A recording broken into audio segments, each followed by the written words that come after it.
He's been recruited for a top-secret government mission. Field gone fast with a girl named Bo.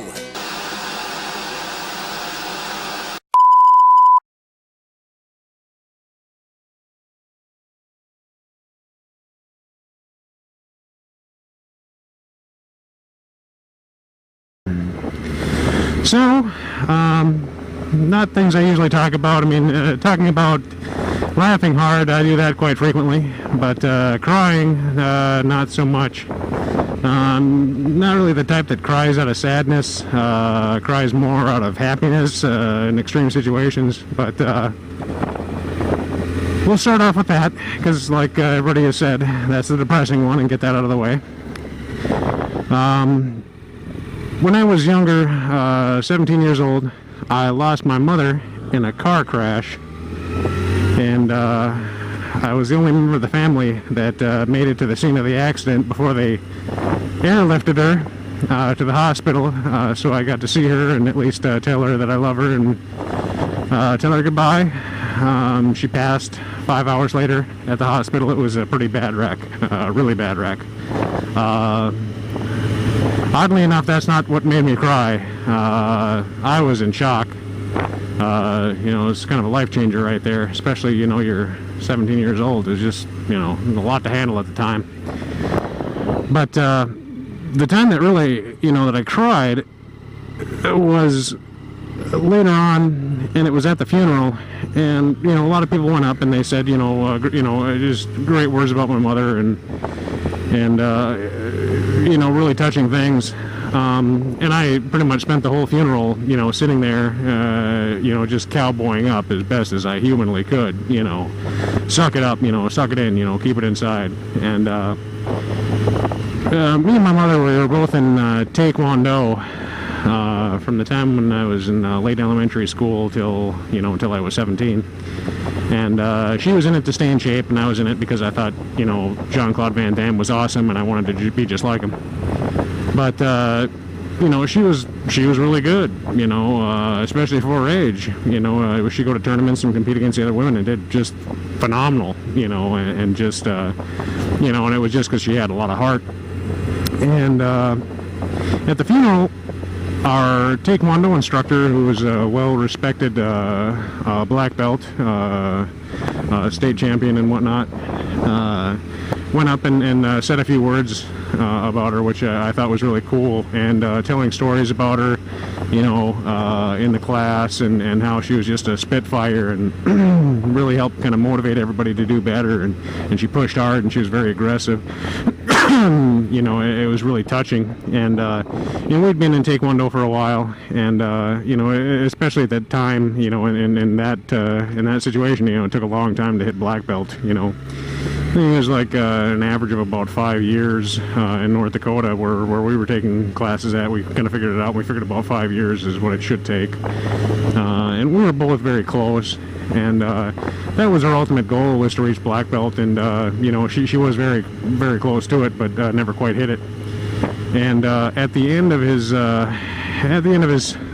speech, he said that he had worked with some of the black belts in the area, some of the masters, and I think it was like the United States Taekwondo Federation or something like that, but basically had her put in the books as being a black belt. They promoted her to black belt, and then they pulled out a black belt with her name on it in gold letters, and then came and presented it to me. And I just lost it.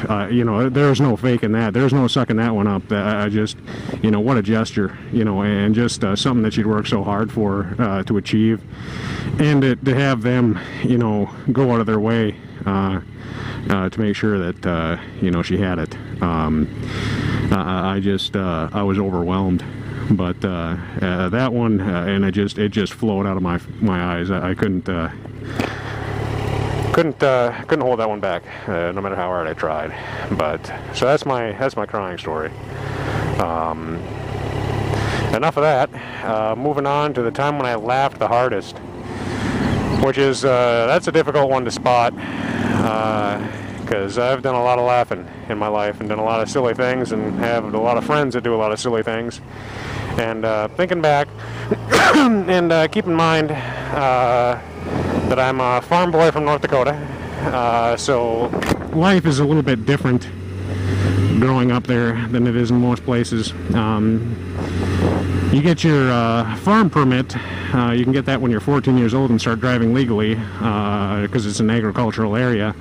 But you start driving illegally, much earlier in life than that. I can't remember how old I was the first time I drove. But I got a job when I turned 14 working at the grocery store in town, and saved up my money with a little bit of money that I saved up, working, for farmers and stuff like that, and got my first car the winter after my 14th birthday, and it was a 70 Monte Carlo. It was a pretty cool car, and it was actually pretty quick. Had some work done on the motor and stuff like that. We rebuilt it and all that, and it was nice, especially for a young kid like that. But anyway, there was a weekend, two of my buddies came out to the farm to kind of hang out, and parents were gone and all that stuff, so we're kind of goofing around at the farm there and playing with the car. And then I thought to myself, you know what, there's snow on the ground and all that, and I go, let's grab one of them plastic toboggans, cut it in half and make a kneeboard out of it, and then tie a rope to the back of the car and take turns pulling each other around, in the snow. It'd be a good time. Because there's nothing to do in North Dakota. It's like Siberia, so you make your own fun. So that's what we did. We cut up that little toboggan in half and made a little kneeboard out of it, and went out cruising around and pulling each other around in the snow. So it was fun, and we were laughing and having a good old time and scaring the hell out of each other. And we went into this little town pretty close to my farm, and the population was 52. Very, very small town. Just had a post office, that was it, and a few houses. Excuse me. But we're pulling one of my buddies behind the car, and had a pretty long stretch of rope there, and my other buddy sitting in the passenger seat, and come around the turn by the post office, and there's a dog there that is insanely, I would say, pissed at the world. This thing just, it scared the hell out of me growing up, and pretty infamous for chasing kids down, and and I don't know if anybody ever got mauled by it, but geez, it sure seemed like it was going to. But anyway, we come around the corner, and it just so happened that this day, for some odd reason, it wasn't chained up. And it looked kind of like a black lab, but it had a bigger head, so I don't know what it was. It wasn't a black lab, but it was part black lab, but it was something else. It was mean. And it comes just tearing after the car, and I'm pulling my friend on the sled behind it, and he's waving me to, go, go, go, because his dog's, hot on his tail, So I look over at my buddy and I start laughing. I'm like, gee, and that dog is the meanest thing I ever seen in my life, And now it's all over my friend, we were just laughing because, it's scaring hell. And I kind of jokingly go, it's time to, I said to my friend, sitting next to me, it's time to piss off the puppy here. So I let my foot off the gas for a split second, we both started laughing. And then I look in the rear view mirror, and I couldn't see the dog anymore. I'm like, where the hell did that dog go? And it was right behind him, and I couldn't see it. It was right, literally behind him. And he's wearing a winter hat, and those hats that we used to wear that have the little kind of cotton ball looking thing on the top? And evidently, that little cotton ball thing on the top of a winter hat especially drives that dog insane, because it was wanting that thing, and it wanted it in a bad way. So I'm looking in the rear view, and I couldn't see the dog. I'm like, where the hell did it go? And then all of a sudden, from behind him, I see this massive dog head come up right over the top of his head and kind of turn its head sideways, and it just grabbed that ball, just grabbed it, and pulled that hat right off his head. And his eyes were like the size of saucers, and he's waving, go, go. I mean, he thought he was going to get mauled by this dog, and he could have been, had I, stayed off the gas pedal. So I hammer the gas, and we get out of Dodge, and whatnot. We get far enough over the street to where he can, hop off the sled and get in the car, and we take off. And oh my God, was he upset with me? Me and my other friend, we're laughing so damn hard. Here he is. You don't got a stocking cap anymore. This dog is going nuts.